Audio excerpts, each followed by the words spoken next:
মোর ঘরে এলে হে প্রিয় কেন গেলে, আমায় কিছু বলে গেলে না, আমায় কিছু বলে গেলে না। মোর ঘরে এলে হে প্রিয় কেন গেলে, আমায় কিছু বলে গেলে না,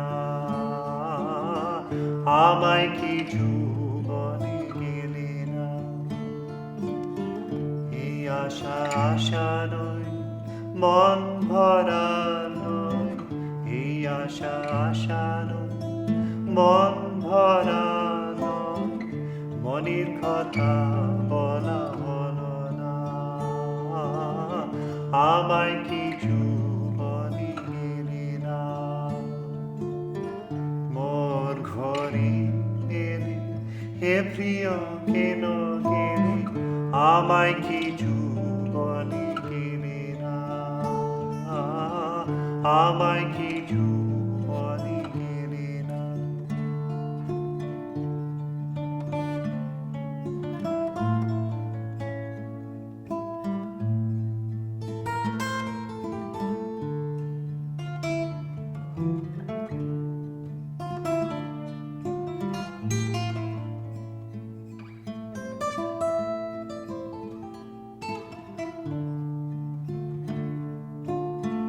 বীণা বাজিয়েছিলে, মন মাতিয়েছিলে, আ আ বীণা বাজিয়েছিলে, মন মাতিয়েছিলে, আকাশে ঝরা ঝরা প্রীতি ছড়িয়ে দিলে, বলিলে ভালোবাসাকে মন ভালোবাসো, বলিলে ভালোবাসো কে মন ভালোবাসো, বলিলে ভালোবাসো কে মন ভালোবাসো, মনে যদি রহিলে না, আমায় কিছু বলে গেলে না, আমায় কিছু বলে গেলে না। মোর ঘরে এলে হে প্রিয় কেন গেলে, আমায় কিছু বলে গেলে না, আমায় কিছু বলে গেলে না।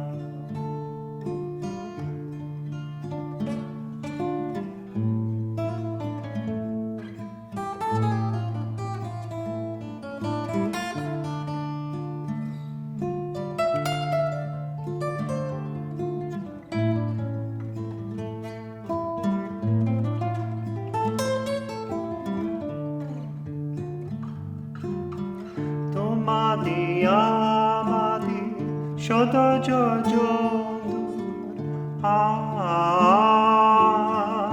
আ তোমাদি আমাদি শত যোজন, ধব ধব ভাবে মন যে ভর, দীপাকে মেঘমালারি যে বাজে, দীপাকে মেঘমালারি যে বাজে, দীপাকে মেঘমালারি যে বাজে, তাতে রেখে গেলে তব দোতনা, আমায় কিছু বলে গেলে না, আমায় কিছু বলে গেলে না। মোর ঘরে এলে হে প্রিয় কেন গেলে, আমায় কিছু বলে গেলে না, আমায় কিছু বলে গেলে না। এই আশা আশা নয়, মন ভরা নয়, এই আশা আশা নয়, মন ভরা নয়, মনের কথা বলা হলো না, আমায় কিছু বলে গেলে না, আমায় কিছু বলে গেলে না। মোর ঘরে এলে, হে প্রিয় কেন গেলে, আমায় কিছু বলে গেলে না, আমায় কিছু বলে গেলে না।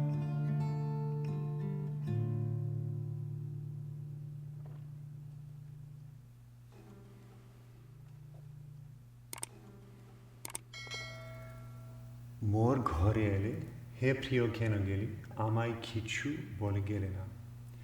এ আশা আশা নয়, মন ভরা নয়, মনের কথা বলা হলো না। Oh dear Lord, you came to my home, but went without telling me anything. This arrival is not real coming. My mind was not satisfied. I could not express my feelings. বিনা বাজিয়েছিলে, মন মাতিয়েছিলে, আকাশে ঝরা ঝরা প্রীতি ঝরিয়ে দিলে। বলিলে ভালোবাসো, কেমন ভালোবাসো, মনে যদি রহিলে না। You played the lyre enchanting my mind, and flowed the fountain of love from the sky. You instructed to love, but how could I love if my mind itself were in a state of non-existence? তোমাদে আমাদে সদযোজন দূর, তবুও তব ভাবি, মন যে ভরপুর। দীপাকে মেঘ মালার, যে বাজে সুর, তাতে গেলে তব দোধনা। Between you and me the distance is hundreds of miles, and yet my mind is saturated with your ideation. The melodies of Deepak and Meghamallar styles are sounding. Over them you spread your divine effulgence. When we do meditation, we are always trying to go deep, deep inside and get a glimpse of that supreme effulgence, of that supreme being within ourselves. And sometimes we get just a little glimpse, but we feel, it was just a glimpse. I want something more. My mind is not satisfied. And then we keep on going, and we go deeper and deeper and deeper, until we actually have some real realization of that divine being. Now, here is saying, Mor Ghore Ele, he priyo keno geli, amai kichu boli geli na, means you came to my home and you went without telling me anything. So here, home can of course be our mind. But it could also be your home, your physical home. Because sometimes you really feel as the Supreme Being has entered your home, and everything becomes vibrant with that divine effulgence, with that divine spiritual glow. And now it could also be that here in this text is referring to the arrival of the Guru, or that divine guide in our life. So sometimes we feel as that divine guide or the Guru has entered our mind, and so we may feel it also that he has entered our home and made our home blissful. And then there are many instances of such real occurrences. Now, in the second stanza, it is saying, you play the lyre, enchanting my mind, and flow love from the sky. So this is, sometimes if we go deep in the meditation, we feel that everything becomes so sweet, and we feel as if there's a fountain of love flowing through ourselves. And so that current is because that infinite love is within ourselves. And so when we are able to connect to that infinite love, we feel as a current. It's like a divine flow that is just passing through our mind and inundating our existence. So it is saying, you instructed to love, but how could I love when my mind is a non-existence? Actually, when in the Ashtanga Yoga, you maybe all remember that the eighth limb is the samadhi. So the samadhi is a state where the mind goes beyond the mind. And so the mind goes into a non-existence and is merged with that cosmic consciousness. So here the devotee is saying, you asked me to love, but how could I love when my mind was non-existent? Means, he attained that spiritual realization. And in the last stanza is saying, between you and me, the distance is hundreds of miles, and yet my mind is saturated with your devotion. So the guru is within ourselves. And so when we are able to connect to that divine inspiration within ourselves, it does not matter whether the guru is on this earth or somewhere else in the universe, or if he is alive or if he has left his body. We can always connect to that divine source of love within. And so it does not matter what is the distance. You could be just beside the guru physically, but not have any realization.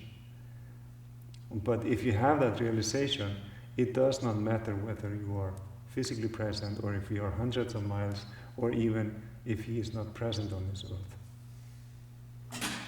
And in the end it is saying, the melodies of Deepak and Meghamallar were sounding, and over them you spread your effulgence. So this is kind of a sweet expression of that those ragas, Deepak and Meghamallar, the universe is kind of like a wave. Everything is in wave form, and so when you feel that divine love within, those waves, they feel enchanting. They feel like beautiful ragas, and those ragas are not only the ragas, but you are feeling that divine effulgence through those ragas. And so that last sentence adds a little more mysticism to that song. And so overall, this song is a beautiful expression of longing for the Supreme. That you came, but it was just a glimpse. It was just a short moment, and I was not satisfied. I wanted something more. And then, in the second stanza saying, oh, you instructed me to love, but my mind was non-existent. So it means already attained that realization. So we just need to do a lot of meditation and go deeply within and find that divine love.